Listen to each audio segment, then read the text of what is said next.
Hi everyone. Do not compare yourself to others. If you do so, you are insulting yourself and it is a sin. പലർക്കും ഉള്ളൊരു ദുസ്വഭാവമാണ് മറ്റുള്ളവരുമായിട്ട് സ്വയം താരതമ്യപ്പെടുത്തുക എന്നത്. അതിലും രസകരമായ കാര്യം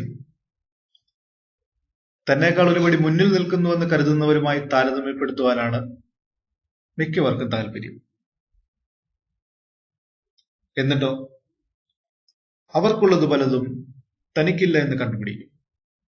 എന്നിട്ട് അതിൽ ദുഃഖിച്ച് ജീവിതം തള്ളി നീക്കും. എനിക്ക് അവരുടെ ഇത്രയും സാമ്പത്തികമില്ല, എനിക്ക് മറ്റുള്ളവരുടെ ഇത്രയും നല്ല സാഹചര്യങ്ങൾ ലഭിച്ചിട്ടില്ല, എനിക്ക് അവരുടെ ഇത്രയും വിദ്യാഭ്യാസവും കഴിവുകളുമില്ല, എനിക്ക് അവരുടെ ഇത്രയും നിറവും സൗന്ദര്യവും ഉയരവും ഇല്ല, എനിക്ക് അവരുടെ ഇത്രയും മുടിയില്ല. ഇങ്ങനെ പല കാര്യങ്ങളിലും മറ്റുള്ളവരുമായിട്ട് താരതമ്യപ്പെടുത്തി അവരെക്കാൾ എന്തൊക്കെയോ വലിയ കുറവുകളുള്ളവരാണ് താനെന്ന് സ്വയം വിശ്വസിച്ച് സ്വയം തീർക്കുന്ന ഈ പരിമിതികളുടെ ചട്ടക്കൂടിനുള്ളിൽ നിന്നുകൊണ്ട് നിരാശാപൂർണമായ ജീവിതം തള്ളി നീക്കും. നിങ്ങൾ ഇങ്ങനെ ഉള്ള ഒരാളാണെങ്കിൽ നിങ്ങളുടെ പുറമേയുള്ള സൗന്ദര്യത്തെക്കുറിച്ച് അപകർഷതാ ബോധത്തോടുകൂടി ജീവിക്കുന്ന ഒരാളാണെങ്കിൽ,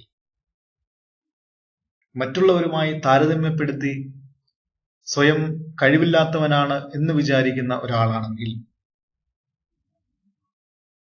dear friend, you are insulting yourself. Seriously, you are insulting yourself. And you are insulting your God. It is a sin. Insulting your God is a sin. Please try to understand the truth that you are a unique person. നിങ്ങളെപ്പോലെ ഈ ലോകത്ത് നിങ്ങൾ മാത്രമേ ഉള്ളൂ എന്ന സത്യം തിരിച്ചറിയുക. നിങ്ങൾക്കൊരിക്കലും മറ്റൊരാളാവാൻ കഴിയില്ല. അതുപോലെ തന്നെ മറ്റൊരാൾക്ക് നിങ്ങളാവാനും കഴിയില്ല. Because you are a very unique person. നിങ്ങളെപ്പോലെ ഈ ലോകത്ത് നിങ്ങൾ മാത്രമേ ഉള്ളൂ. നിങ്ങളുടെ ഫിംഗർ പ്രിന്റ്സ്, നിങ്ങളുടെ DNA, ഇതൊക്കെ നിങ്ങളുടേത് മാത്രമാണ്. അതിന്റെ ഡ്യൂപ്ലിക്കേഷൻ ലോകത്ത് എവിടെയും കാണുവാൻ കഴിയില്ല. Believe it, you are a unique one. മറ്റുള്ളവർക്കുള്ള പല കഴിവുകളും നിങ്ങൾക്കില്ലായിരിക്കാം, പക്ഷെ നിങ്ങൾക്ക് മാത്രമായുള്ള പല കഴിവുകളുമുണ്ട്. അത് തിരിച്ചറിയുവാൻ ശ്രമിക്കുക. ആ കഴിവുകൾ മറ്റുള്ളവർക്കുണ്ടായിരിക്കണമെന്നില്ല. മറ്റുള്ളവർ ചെയ്യുന്ന പല കാര്യങ്ങളും നിങ്ങൾക്ക് ചെയ്യുവാൻ കഴിഞ്ഞെന്ന് വരില്ല. പക്ഷേ നിങ്ങൾക്ക് മാത്രം ചെയ്യുവാൻ കഴിയുന്ന കാര്യങ്ങളുണ്ട്. അത് കണ്ടെത്തുവാൻ ശ്രമിക്കുക. അങ്ങനെയുള്ള കാര്യങ്ങൾ മറ്റുള്ളവർക്ക് ചെയ്യുവാൻ കഴിയില്ല. ആൻഡ് ഓഫ് കോഴ്സ്, ശരിയാണ്, എല്ലാവർക്കും എല്ലാ കാര്യങ്ങളും ചെയ്യുവാൻ കഴിയില്ല. പുറമേയുള്ള നിങ്ങളുടെ സൗന്ദര്യമല്ല നിങ്ങളുടെ ജീവിതത്തിലെ ഉയരങ്ങളിലേക്ക് നയിക്കുന്നത് എന്ന സത്യം നിങ്ങൾ മനസ്സിലാക്കുക. ഈവൻ നിങ്ങൾ ഒരു സൗന്ദര്യ മത്സരത്തിൽ പങ്കെടുക്കുവാൻ പോയാൽ പോലും അവസാന റൗണ്ടിൽ നിങ്ങളോട് ഒരു ചോദ്യം ചോദിക്കും. ആ ചോദ്യത്തിന് നിങ്ങൾ ബുദ്ധിപരമായി എങ്ങനെ ഉത്തരം പറയുന്നു എന്നതിനെ അടിസ്ഥാനപ്പെടുത്തിയായിരിക്കും നിങ്ങൾക്ക് അവിടെ വിജയിയായിട്ട് നിങ്ങളെ പ്രഖ്യാപിക്കുന്നത്. ഈവൻ അതിൽ പോലും നിങ്ങളുടെ സൗന്ദര്യം കൊണ്ട് മാത്രം നിങ്ങൾക്ക് രക്ഷപ്പെടാനാവില്ല. It is not only your outward beauty is going to help you. Mother Teresa സുന്ദരിയാണോ എന്നൊരു ചോദ്യം ചോദിച്ചാൽ എന്തായിരിക്കും നിങ്ങളുടെ മറുപടി? ആരെങ്കിലും പറയുമോ മദർ തെരേസയ്ക്ക് സൗന്ദര്യമില്ലായിരുന്നുവെന്ന്? കാരണം എന്താണ്? മദർ തെരേസയുടെ സൗന്ദര്യം എന്ന് പറയുന്നത് അവരുടെ പ്രവൃത്തികളാണ്.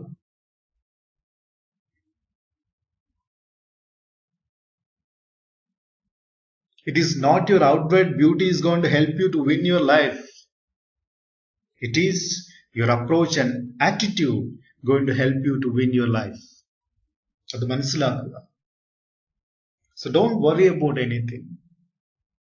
ഒരുപാട് വർഷങ്ങൾക്ക് മുൻപ് വിദേശ രാജ്യങ്ങളിലടക്കം അടിമത്തം നിലനിന്നിരുന്ന ഒരു കാലഘട്ടത്തിൽ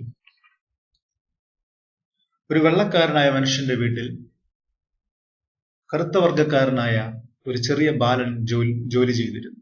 അടിമയായിട്ട് ജോലി ചെയ്തിരുന്നു.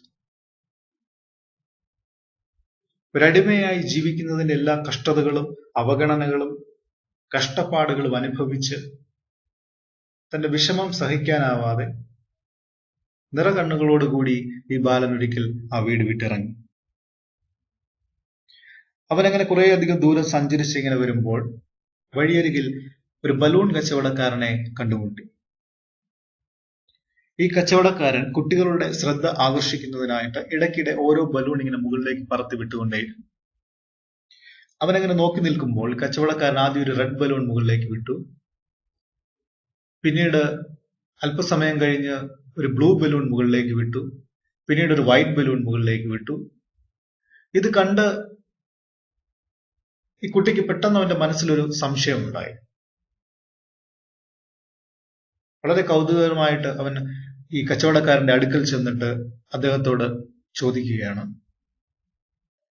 അങ്കിൾ, നിങ്ങൾ ആദ്യം ഒരു റെഡ് ബലൂൺ വിട്ടു, അത് മുകളിലേക്ക് പോയി. പിന്നീട് ഒരു ബ്ലൂ ബലൂൺ വിട്ടു, അത് മുകളിലേക്ക് പോയി. അതിനുശേഷം ഒരു വൈറ്റ് ബലൂൺ വിട്ടു, അതും മുകളിലേക്ക് പോയി. എന്നാൽ നിങ്ങൾ ഒരു ബ്ലാക്ക് ബലൂൺ വിട്ടാൽ അത് മുകളിലേക്ക് പോകുമോ? Will it go up? അവൻ കടന്നുപോയ ജീവിത അനുഭവങ്ങൾ വെച്ച് നോക്കുമ്പോൾ ഒരിക്കലും ഒരു കറുത്ത വർഗ്ഗക്കാരൻ ഉയരങ്ങളിലേക്ക് പോകുന്നത് അവൻ കണ്ടിട്ടില്ല. എന്നാൽ വെള്ളക്കാരായ ആളുകൾ ഉന്നതമായ ജീവിതം നയിക്കുന്നത് അവൻ മനസ്സിലാക്കിയിട്ടുണ്ട്, കണ്ടു മനസ്സിലാക്കിയിട്ടുണ്ട്. അവന്റെ കുഞ്ഞു മനസ്സിൽ തോന്നിയ തികച്ചും സ്വാഭാവികമായിട്ടുള്ള ഒരു സംശയമായിരുന്നു. ആൻഡ് ഇറ്റ് സീംസ് അവന്റെ ജീവിതത്തിൽ ആദ്യമായിട്ടാണ് അവനൊരു നല്ല മനുഷ്യനെ കണ്ടെത്തുന്നത് ഈ ബലൂൺ കച്ചവടക്കാരൻ. നല്ലവനായ കച്ചവടക്കാരൻ അവന്റെ തോളിലൂടെ കൈകളിട്ട് അവനെ ചേർത്ത് പിടിച്ചുകൊണ്ട് ഇപ്രകാരം പറഞ്ഞു, my son, it's not the outside of the balloon that takes it to the top. It is the inside of the balloon that takes it to the top. And I want you to know, all balloons that go up are made of the same inside stuff. നിങ്ങൾ പുറമെ എങ്ങനെയുള്ളവരാണെന്നല്ല നിങ്ങളുടെ ജീവിതത്തിൽ ഉയരങ്ങളിലേക്ക് നയിക്കുന്നത്, മറിച്ച് നിങ്ങളുടെ ഉള്ളിൽ എന്താണ്, നിങ്ങളുടെ കഴിവുകൾ എന്താണ്, what is your inside, അതാണ് നിങ്ങളുടെ ജീവിതത്തിൽ ഉയരങ്ങളിലേക്ക് നയിക്കുന്നത്. So don't worry about anything. Remember, you are a unique person. Stop comparing to others. If you do so, you are insulting yourself and you are insulting your Creator, God. And that is a sin. Try to find out the skills in you. Try to awake the sleeping potential within you. നിങ്ങൾക്ക് അതിന് കഴിഞ്ഞാൽ the tomorrow is going to be yours. All the best.